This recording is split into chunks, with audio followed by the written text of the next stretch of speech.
사람은 누구에게나 의식과 무의식의 세계가 있습니다. 이 두 가지를 다 가지고 있습니다. 의식 세계를 가지고 있다는 이야기는 눈으로 보고 귀로 듣고 내 손으로 만지고 느끼는 걸 우리가 아는 거죠. 그리고 무의식은 기억은 없는데 본 것 같지도 않고 들은 것 같지도 않는데 또 보고 들었다 할지라도 잊어버린 것 같은데 나도 모르는 사이에 뭔가 이 기억 속에 남아있는 걸 무의식의 세계라고 말합니다. 그래서 이런 무의식을 이용한 강고가 있는데요. 잠재의식 강고 기법이라는 것입니다.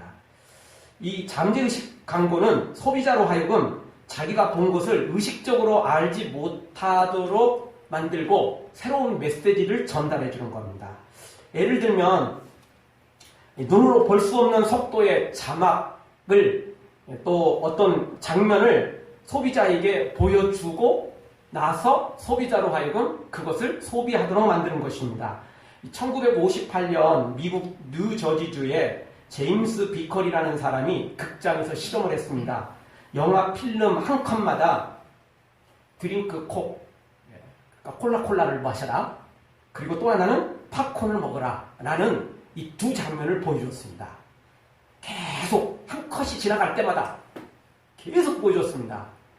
그런데 사람들은 그걸 볼 수는 없습니다. 왜냐하면 엄청나게 빨리 지나가기 때문에 아무도 그걸 볼 수가 없어요. 영화는 다 보는 거예요.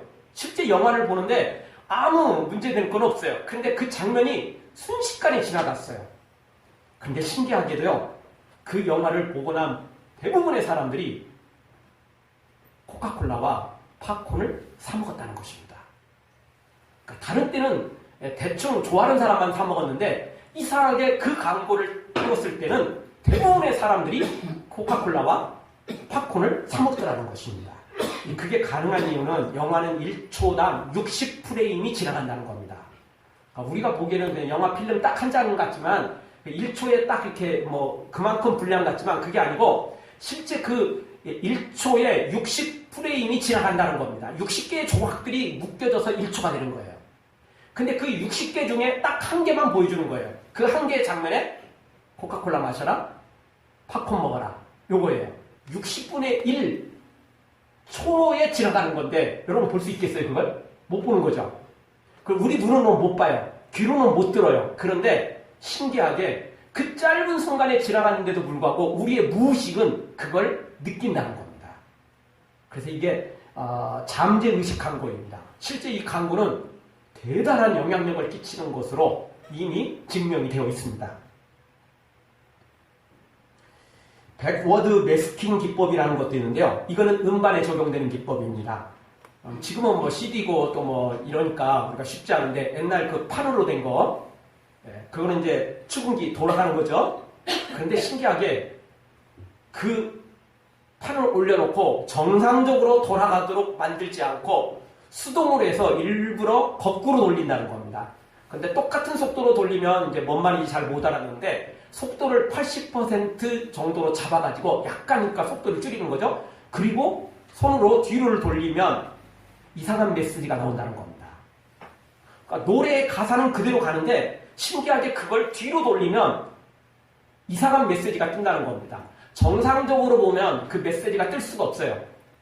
우리가 한 노래, 우리가 한 말을 거꾸로 돌리면 새로운 메시지가 뜰 수가 없어요. 그런데 이 백워드 매스킹 기법이라는 기법을 사용하면 정상적으로는 앞에가 말이 가는데 거꾸로 돌렸을 때 새로운 메시지가 뜨도록 만드는 겁니다. 그게 이 새로운 기법이에요. 그러면 그 새로운 그 메시지가 그 안에 떠 있다는 겁니다. 그래서 사람들은 노래만 듣는데 신기하게 그 노래를 듣고 그 뒤에 거꾸로 돌렸을 때 뜨는 메시지에 영향을 받는다는 겁니다. 분명히 그걸 들어본 적도 없고 그런 내용이 있다는 것도 모르는데 불구하고 신기하게 그 노래를 들으면 그 기법이 사용된 거꾸로 돌렸을 때 뜨는 메시지에 영향을 받는다는 겁니다. 아까 영화 장면에 그 한 컷 들어가는 그 사이에 조금 들어가는 그것과도 동일한 내용이라고 볼 수 있겠죠. 그런데 이제 이런 이 백워드 매스킹 기법은 서양에서 먼저 시작을 했는데 보통 사람들이 시작한 게 아니고 대부분 락 음악에서 시작됐습니다. 지금은 일반 음악 일반 가요계에서도 다 되고 있습니다. 낙음악이 더 심했는데요. 그럼 이 사람들은 도대체 뭐 하려고 이런 기법을 사용했느냐? 신기하게 그걸 거꾸로 돌려봤더니 그 뜨는 메시지가 뭐냐면 교회를 욕하고 예수님을 욕하는 내용이었습니다. 그리고 사탄을 초청하고 그리고 성적인 문란에 빠지는 내용들이 더러운 입에 담지도 못할 더럽고 추악한 내용들이 그 거꾸로 틀었을 때 메시지가 나오더라는 겁니다. 80% 속도로 돌리는 거니까 말이 조금 느려지겠죠? 우리 옛날 테이프 좀 느려지면 말이 좀 이상해지잖아요. 그런 말이 나온 겁니다. 정상적인 속도는 아니에요. 정상적인 속도로 돌리면 뭔 말인지를 못 알아듣습니다. 80% 수준의 속도로 맞춰놓으면 말이 조금 느려지지만 그걸 충분히 알아들을 만한 메시지가 나와요. 대부분의 그 메시지, 그 기법을 사용하는 메시지는 다 교회 욕하는 거, 예수님 욕하는 거. 그리고 사탄을 찬양하고 사탄을 초청하고 성적인 문란에 빠지도록 만드는 내용들입니다. 사람들은 좋아하면서 너무 좋네, 가사도 괜찮고 리듬도 좋고 너무 좋은 노래다 하고 신나게 불렀는데 실제로는 그 뒤에 그런 이상한 기법의 메시지들이 흘러가고 있었던 것입니다. 그래서 이상하게 그 노래만 들으면 사람들이 흥분을 하게 되고 성적으로 문란해지고 이상하게 예수님에게서 점점점 멀어지고 교회에 대해서 적대감을 가지게 되더라는 것입니다.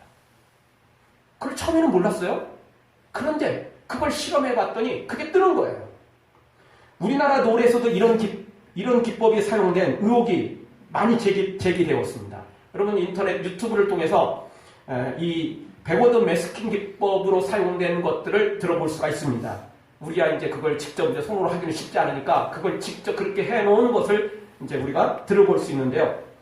저도 일반 대중가요를 전혀 아는 곡이 거의 없기 때문에 아무나 갖다 주면 혹시 워낙 유명한 곡은 혹시 대충 부를지 모르지만 듣지를 않으니까 부르지도 않으니까 모릅니다. 그런데 그 제기된 내용들을 보면 소녀시대의 지라는 곡이 있습니다. 그리고 손담비의 미쳤어라는 곡들은 이런 기법을 사용을 했습니다. 본인들은 다 거부를 했어요.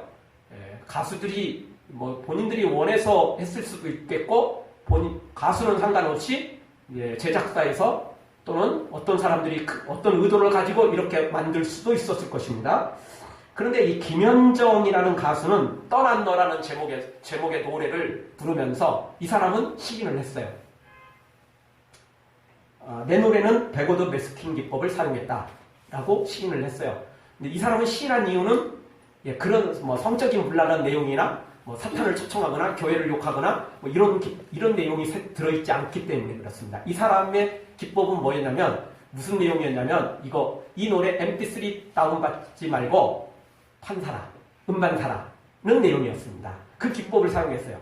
그 기법의 메시지에. 그리고 본인이 전혀 꺼릴 게 없잖아, 이 사람은요. 그러니까 시인을 했어요. 다른 사람들은 아무도 시인 안 했어요. 아무도 안 했죠. 자기도 들어보면 자기도 놀랬겠죠. 그게 알고 했으면 고소해 여겼을 것이고 모르고 그랬으면 자기도 놀랬겠죠. 자기 음반에 이런 메시지가 뜬다는 걸 너무 놀랬겠죠. 근데 서태지의 노래는 거의 대부분이 통째로 처음부터 끝까지 이 백워드 문장이 소개되고 있습니다. 그 내용은 서양 락 음악 계통에 사탄을 숭배하고 교회를 조롱하고 비웃는 내용들이 가득 넘쳐납니다. 시간 나시면 유튜브를 통해서 체크하시면 되겠습니다. 백워드 매스킹 기법이라는 겁니다. 또는 잠재의식 광고 이런 것들을 이렇게 쳐보면 이런 내용들이 다 소개되고 있습니다. 직접 들을 수가 있습니다. 그 판을 거꾸로 돌려놓은 걸 그대로 그게 소개되고 있거든요. 그 내용이 메시지가 소개돼요. 명확하게 막 잘 들리진 않아요. 그런데 그 자세히 들어보면 그리고 그 문구가 떠는 내용 들어보면 진짜 그 내용이 맞아요. 우리가 이렇게 현 시대를 살아가는 게 참 이 어려운 위험한 시대에 살아가고 있습니다. 우리는 분명 노래를 듣고 노래 괜찮다? 그렇게 했는데 이런 신기한 기법이 사용될 줄 누가 알았겠어요? 우리는 그냥 영화 보고 저 영화 정말 너무 좋은 여다 생각했는데 누가 그렇게 상업 광고를 하는 그런 그 컷이 들어있었는지 누가 알았겠어요? 그리고 나도 모르는 사이에 그것 때문에 내가 코카콜라를 딱 사 먹고 팝콘을 사 먹은 줄 누가 알았겠냐고요. 아무도 모르는 거잖아요. 아무도 모르는 거죠. 그런데 우리는 그렇게 유혹당하고 있었던 것입니다. 우리도 모르는 사이에 지갑을 열고 우리도 모르는 사이에 이상한 메시지를 듣고 그리고 그걸 영향을 받아서 우리의 영혼이 우리의 마음이 더러워지고 추악해지고 이렇게 되더라는 것입니다. 특히 청소년들이 이런 음악들을 많이 듣는데 그러니까 청소년들이 교회를 떠날 수밖에 없어요. 청소년들이 성적으로 불안해지고 예수님을 교회를 싫어할 수밖에 없는 이유가 이런 데 있었던 거죠. 왜냐하면 그런 음악을 들을 때마다 계속해서 그 메시지가 그 청소년들의 무의식 속에 저장되었기 때문에 그럴 수밖에 없었던 거예요. 특히 우리나라 서태지 하면 여러분도 뭐 어르신들도 다 알죠? 들어봤죠? 유명한 가수예요. 저도 뭐 그 사람 노래는 전혀 알지는 못합니다. 그런데 워낙 유명한 사람이에요. 젊은이들 옛날 지금이야 뭐 따로 아이돌 가수가 따로 있지만 조금 전에 그 당시는 뭐 정말 뒤집어졌습니다. 뒤집어졌습니다. 그런데 그런 노래의 뒷가사에 그런 내용들이 들어있었다는 게 놀랍지 않습니까? 여러분 사탄은 끊임없이 우리를 유혹합니다. 정상적인 것인데 정상적인 문화를 누리고 정상적인 노래를 듣고 정상적인 영화를 보고 있는데 사탄은 이런 기법을 사용해서 사람들의 무의식을 바꿔가고 있더라는 거예요. 개조하고 있더라는 거예요. 우리도 모르는 사이에 그걸 듣고 그걸 보는 사이에 우리도 모르는 사이에 예수님과 멀어지고 우리의 영혼이 우리의 마음이 더러워지더라는 거예요. 사랑하는 성도 여러분, 사탄이 우리의 의식과 무의식을 공격하고 있음을 경계하시고 우리의 힘으로는 알 수가 없으니까 성령의 도우심으로 이것들을 경계하고 그것들을 꼭 집어서 우리가 그것들을 거절하고 단호하게 우리가 거룩한 삶을 살도록 그렇게 성령의 인도함을 받는 우리 모두가 되어지기를 주의 이름으로 축원합니다. 사탄의 유혹이 이렇게 집요합니다. 진짜 성령님의 도우심이 없이는 이걸 캐치해낼 수가 없고 발견해내기도 어려운 겁니다. 성령님이 역사하시지 않으면 우리가 제대로 살 수가 없어요. 사탄은 심지어 광명한 천사로까지 유장하니까 천사로 유장하고 뭐 대단히 은혜롭고 능력있고 설교 잘하고 그 다음에 기적까지 행하는 목회자로 유장하니까 우리가 정상적으로 신앙생활을 한다는 게 쉽지가 않아요. 성령님이 내게 임하셔야만 그걸 우리가 캐치해낼 수 있고 그걸 경계할 수 있고 그것을 멀리할 수 있는 것입니다. 왜냐하면 보이지 않는 거니까. 무의식 속에 역사하는 거니까. 그거는 누가 알려주지 않으면 모를 것들이니까. 그러니까 성령님이 역사해 주시지 않으면 우리가 바른 길을 걸어갈 수 없는 것입니다.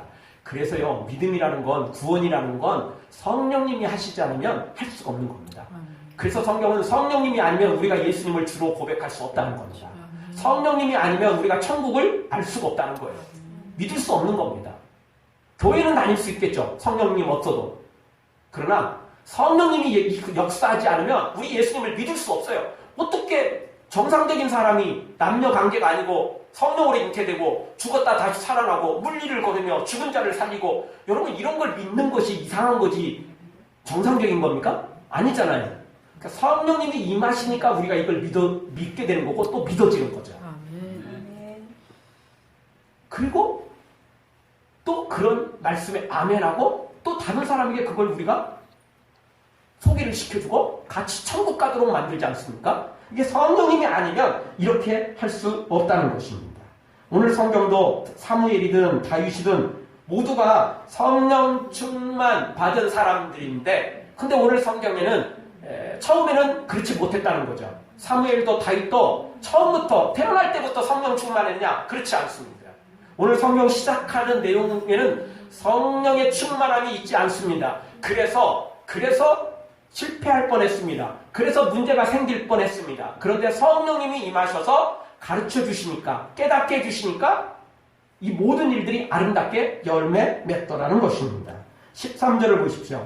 13절 하반절에 보면 중반절 이후에 보면 다윗이 여호와의 신에 크게 감동되니라.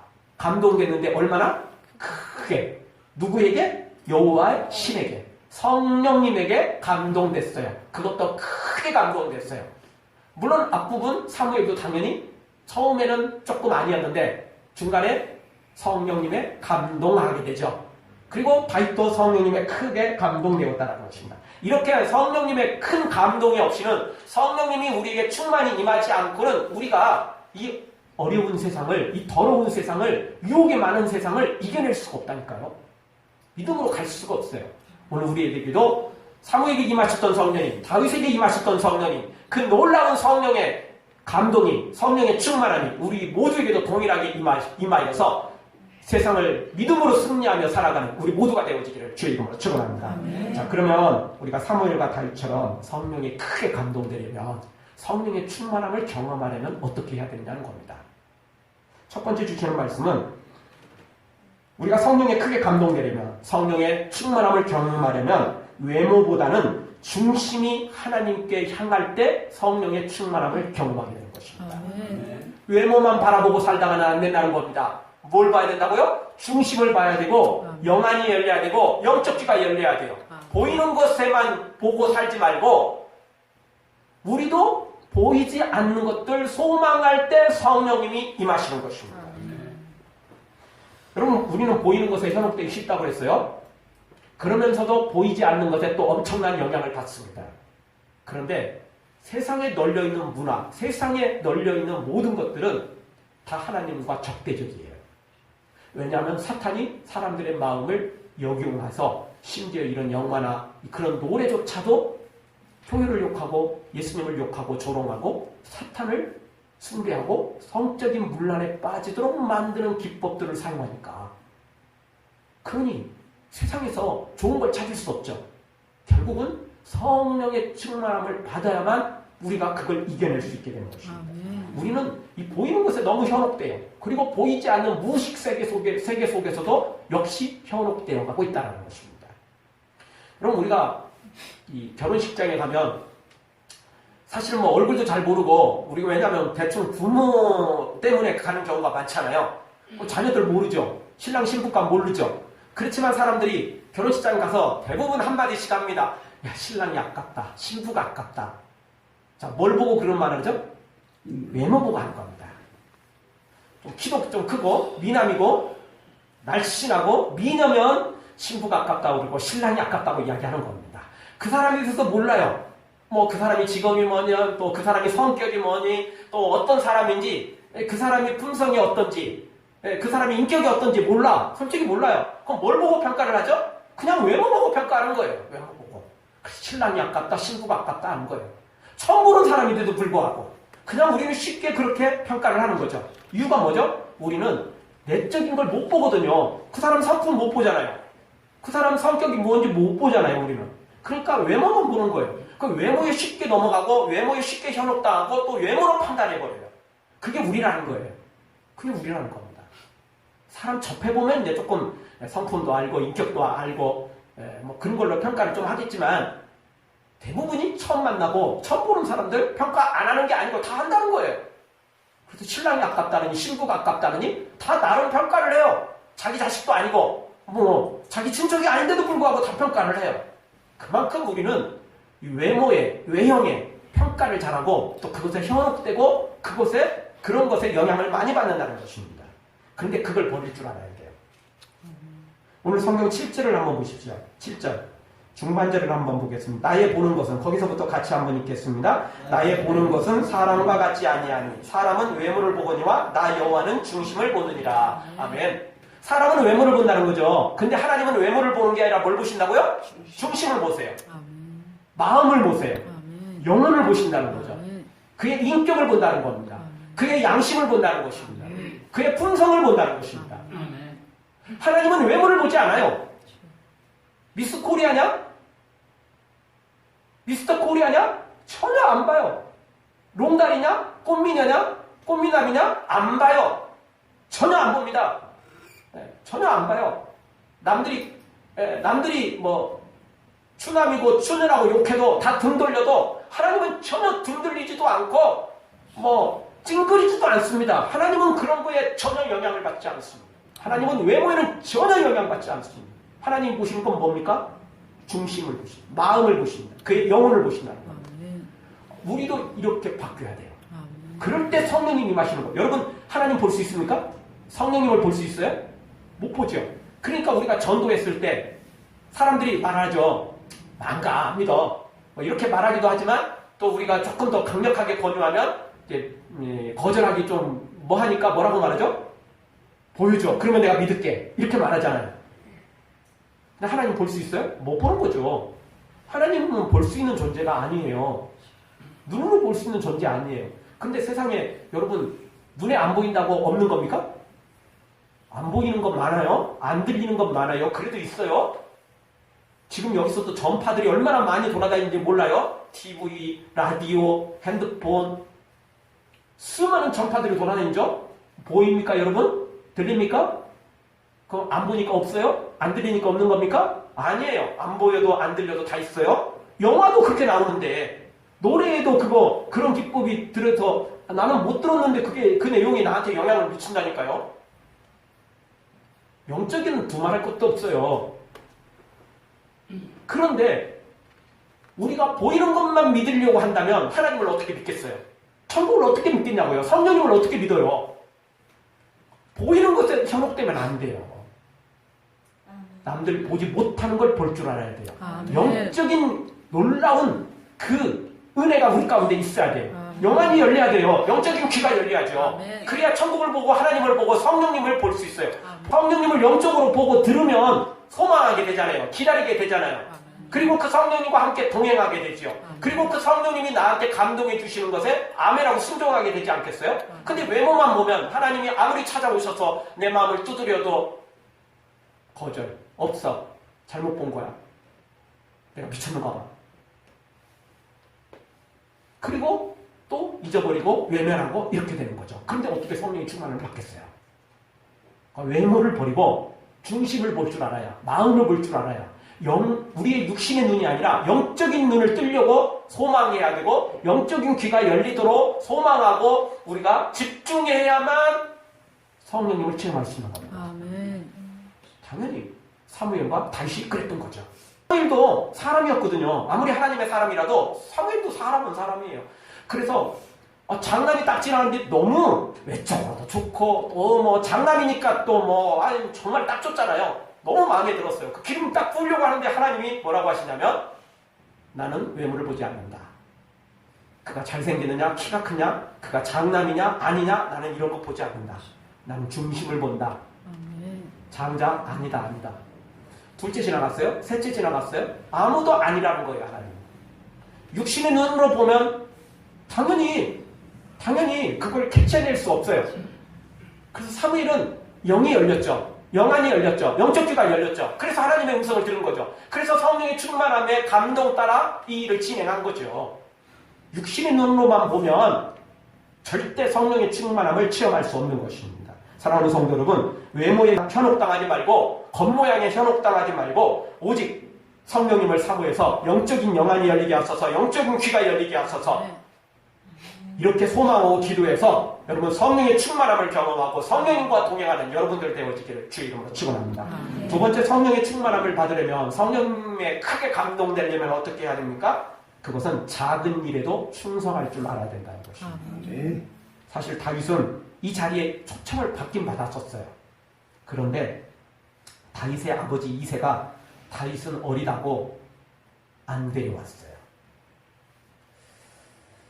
사실 다윗의 아버지 이새는 조금 특별한 사람입니다. 특별하다니까 좋은 쪽으로 특별한 건 아니고 제가 보기에는 안 좋은 쪽으로 특별합니다. 여러분 막내는 귀엽지 않아요?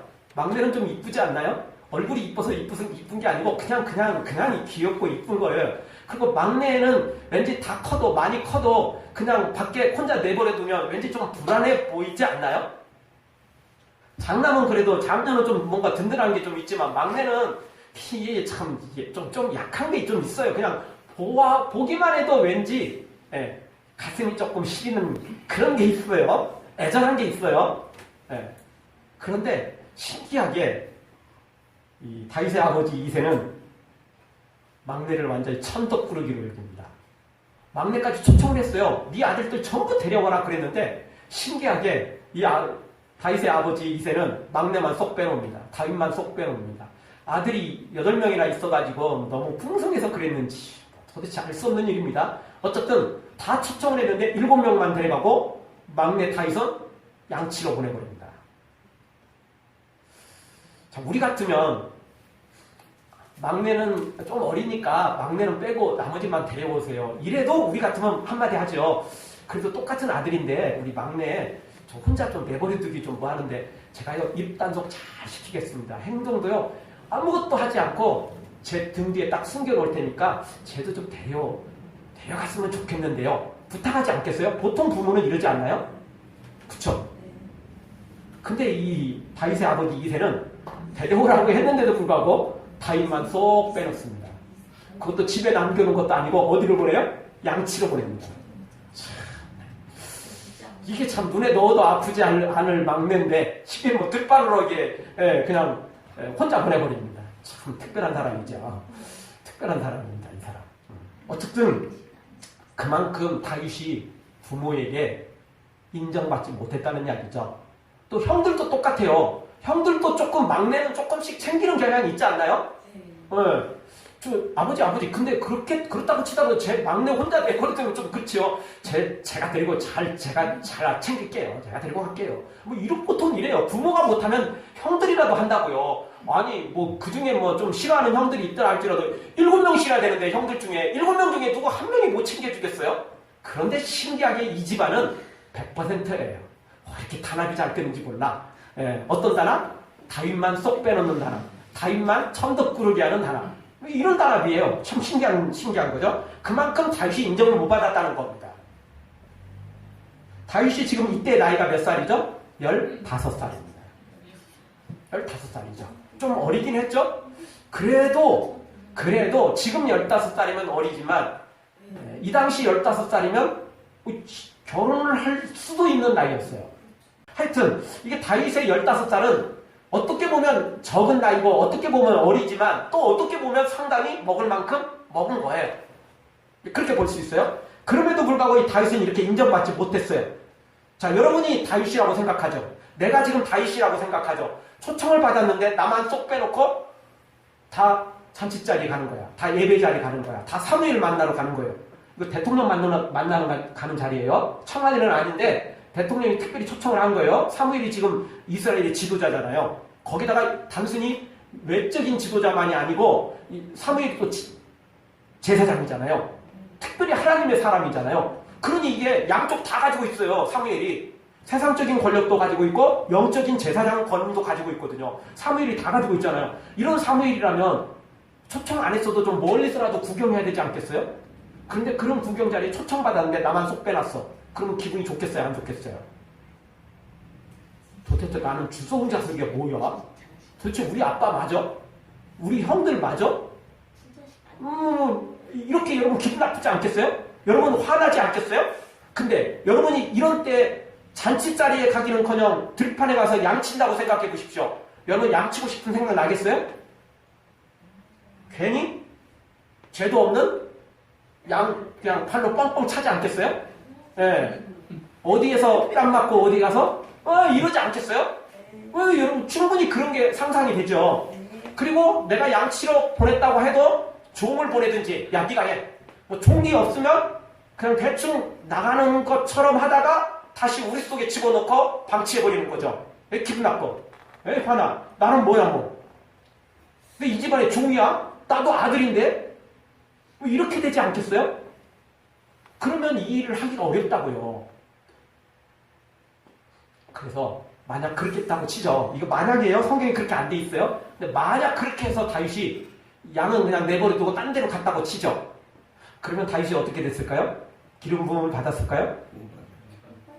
사무엘이 그냥 하나님이 워낙 아쉬워가지고 밤새도록 기다리고 그 다음날까지 기다렸다가 다윗이 기분 나쁘다고 술 취해가지고 들판에서 자다가 겨우 아침에 이제 해장국 끓여 먹고 그때서 집에 돌아오니까 야야 부랴 야 너 사무엘이 찾았다 너 하나님이 찾았다 빨리 가봐라 뭐 이래가지고 뭐 그때까지 하나님이 기다리고 사무엘이 기다려가지고 다윗에게 기름을 부었을까요? 만약이에요 절대 그런 법 없는 겁니다. 그런 법 없어요. 다윗은 그렇게 하지 않고 이렇게 억울하게 천덕꾸러기 취급받고 억울하게 이렇게 대우를 받았지만 여전히 양을 치고 있어요.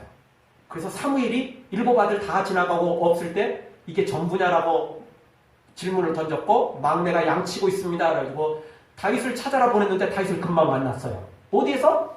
양치는 데서. 딴 데 안 갔어요. 맛이 안 갔어요. 어디 딴 데 도망가지 않았어요. 가출하지 않았어요. 그 있던 곳에 그대로 있었어요. 그래서 곧바로 다윗을 데려와서 곧바로 기름을 부어버렸던 거예요. 여러분 생각해 보시죠. 사무엘을 만나는 자리, 예배하는 자리, 그리고 정말 하나님의 사람을, 그리고 외적으로도 이 권력자를 만나는 자리, 지도자를 만나는 자리, 얼마나 좋은 자리입니까? 그런데 그걸 놔두고 양이나 치고 있으니 천덕꾸러기 취급받고 부당한 대우를 받고 있는데 그 작은 일 아니겠어요? 당연히 사무엘 만나는 일, 예배하는 일이 중요한 일이잖아요. 양 치는 일이 뭘 그렇게 대단하다고, 뭘 그렇게 그게 좋은 일이라고. 별것도 아닌 일이잖아요. 아무것도 아니잖아요. 더 기분 나쁜 일 아닙니까 또? 그럼에도 불구하고 다윗은 그 작은 일에도 열심을 내고 있습니다. 충성하고 있어요. 딴 데 안 갔습니다. 기분 나쁘다고 팽개치지 않았다는 것입니다. 오늘 또 여전히 양치는 자리에 있으며 양을 돌봤다는 것입니다. 작은 일이지만 작게 여기지 않았습니다. 그래서 마태복음 25장의 달란트 비유에 보면 그 달란트 비유 끝부분에 그렇게 말하죠. 잘하였도다. 착하고 충성된 종아. 내가 작은 일에 충성하였음에 라고 말씀하며 칭찬을 합니다. 작은 일에 충성된 사람에게 우리 하나님은 칭찬해 주시고 복을 주시더라는 것입니다. 아멘. 그리고 누가복음 16장 10절에도 이렇게 말합니다. 지극히 작은 것에 충성된 자는 큰 것에도 충성되고 지극히 작은 것에 불의한 자는 큰 것에도 불의하니라. 작은 일에 충성된 사람 하나님 사용하십니다. 아멘. 왜냐하면 그래도 그런 사람한테 맡겨놓으면 큰 일에도 충성할 거니까요. 아멘. 그런데 작은 일에 충성되지 못한 사람은 큰 일을 맡겨놓으면 사람 보는 데서는 하지만 사람 보지 않는 데서는 다 맡겨버리죠. 왜냐하면 큰 일을 맡겠다는 이야기는 큰 주위에 올랐다는 이야기는 부하들이 있다는 이야기거든요. 된 일 안 해서 다 해. 그렇게 하는 거죠. 그래서 작은 일에 충성되지 못한 사람은 큰 일에도 충성되지 못해요. 작은 일에 불의한 사람은 큰 일에도 불의한 거예요. 다윗은 양치는 자리에서 절대 소홀히 여기지 않았죠. 충성 다했죠. 그러니 성령이 충만을 받을 수밖에 없어요. 이런 사람에게 하나님께서 성령을 충만히 부어주지 않을 수 없었던 거죠. 사랑하는 성도는 다윗처럼 작은 일에도 소홀히 여기지 말고 충성해서 성령의 충만함을 경험하기를 주의 이름으로 축원합니다. 마지막 세 번째로 어떤 사람에게 성령님이 크게 감동하십니까? 성령님이 임하십니까? 13절을 통해서 알 수 있는 것은 성령의 감동대로 맡겨드리며 순종할 때 성령님이 임하시고 역사하신다는 것입니다. 자, 사무엘이 이제 나이가 많아서 자신의 사역을 정리하고 후세대 사역자를 세우기 위한 작업에 돌입했습니다. 그래서 이세의 아들들 중에 기름을 부어 왕을 가는 거죠. 지금 당장 왕으로 세우는 건 아니지만 이제 미래에 세울 겁니다. 그래서 오늘 기름 부러 온 거예요. 사무엘이 나이가 많기 때문에 다음 세대 사람을 일꾼을 키워내려고 지금 이 일을 준비하고 있는 것입니다. 그런데 생각해 보십시오. 오는 데까지는 좋았어요. 그리고 장남 딱 봤더니 마음에 들어. 장남 아니래. 둘째도 괜찮아. 셋째도 괜찮아. 근데 하나님이 다 아니래. 근데 막내가 왔는데 15살이야. 15살 괜찮긴 하지만 왕으로 세우기에는 너무 나이가 어리죠. 경험도 약하죠. 키도 안 커요. 외적인 거 별거 없어요. 여러분 다윗이 대단한 존재였으면 부모가 이렇게 하찮게 여겼겠어요? 양치로 보냈겠어요? 아니죠. 별볼 일 없어 보인 거예요. 다윗이. 키 큰 것도 아니고 무슨 대단한 총명과 총기가 있는 것도 아니고 천재급도 아니었어요. 그냥 평범했어요. 아니 평범하다 못해 너무 그냥 눈에 띄지 않을 만큼이었어요. 근데 사무엘도 한마디 할 수 있잖아요. 여기서 하나님 근데요 저 15살짜리 쟤 저거 왕으로 세워갖고 되겠어요 하나님? 쟤 뛰어난 것도 하나도 안 보이는데요? 아니 그리고요 저는 쟤를 잘 모른다고 치죠. 아니 제가요 제 다윗 아버지한테 다 데려오라고 그랬더니 쟤만 속 빼놨어요. 오죽했으면 쟤 빼놨겠어요, 하나님. 저렇게 시원찮은애 저 왕으로 세워갖고 하나님 되겠어요? 여러분 이렇게 한마디 할 수 있지 않겠습니까? 충분히 할 만하겠죠. 여러분이 사무엘 같으면 어떻게 생각하겠습니까? 이런 생각 들지 않겠어요? 충분히 들고도 남죠. 부모도 그러는데 아무 친척 관계도 아니고 아무런 무슨 뭐 얼굴을 아는 관계도 아닌 사무엘이 당연히 다윗을 보고 그런 느낌을 들지 않겠냐고요. 당연히 그런 느낌이 들죠. 물론 오늘 성경은 나름대로 좋게 소개합니다. 12절을 보면 그의 빛이 붉고 눈이 빼어나고 얼굴이 아름답더라 이렇게 표현되어 있어요. 근데 이것은 하나님의 표현이지 사람들의 표현은 아니에요. 솔직히 이 표현은 하나님의 기준으로 쓰여진 거예요. 사람의 표현은 아니에요. 사람의 표현을 썼으면 다윗은 나이도 어렸지 키도 작았지 별 볼 일 없어 보였다라는 거예요. 너무 평범하다 못해 너무 평범해가지고 있는지 없는지 존재감이 없는 그런 존재였다라고 표현할 수 있는 거예요. 이 표현은 하나님의 시각에서 본 거예요. 눈이 빛이 있었고 얼굴이 아름답다 이게 미남이고 대단 이렇게 보이는 게 아니고 실제로는 다윗의 마음을 하나님이 보신 거죠. 중심을 보신 거죠. 그런 의미에서 표현된 거예요. 사무엘도 한마디 할 수 있잖아요. 근데 사무엘이 여기서 딴지 겁니까? 한마디 합니까? 하나님 근데요 이런 말 합니까? 아니에요. 무조건 사무엘은 기름 부어버리는 거죠. 그래서 13절 사무엘이 기름불을 취하여 그 형제 중에서 그에게 부었더니 사무엘은 무조건 아멘 해버립니다. 자기 이성에 맞지 않고 경험에도 안 맞고 상식적으로도 안 맞는데 그냥 아멘 해버립니다. 그리고 순종하죠. 여러분 다윗이 이렇게 왕으로 세워지고 또 위대한 나중에 왕으로 이렇게 즉위할 수 있었던 것은 사무엘의 도움이 굉장히 컸습니다.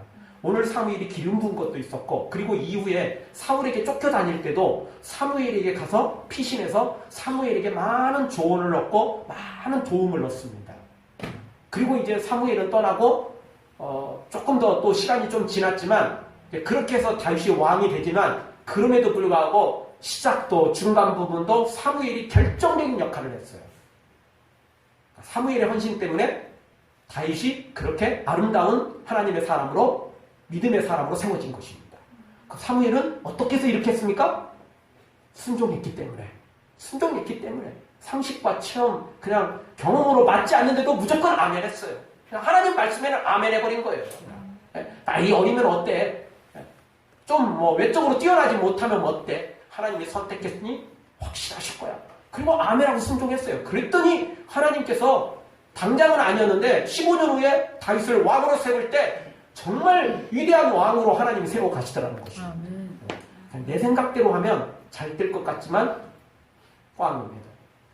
잘 될 것 같지만 문제 생기는 것입니다. 그러나 하나님의 뜻대로 하면 안 될 것 같아도 잘 되고 끝난 것 같아도 놀라운 기적이 시작되는 것입니다. 여러분 모두 다 사무엘처럼 이렇게 상식과 이성에 맞지 않아도 경험에 맞지 않아도 순종함으로 아멘하고 순종해서 이 성령의 충만함을 체험하기를 주의 이름으로 축원합니다. 아멘. 기도하겠습니다. 우리 동서라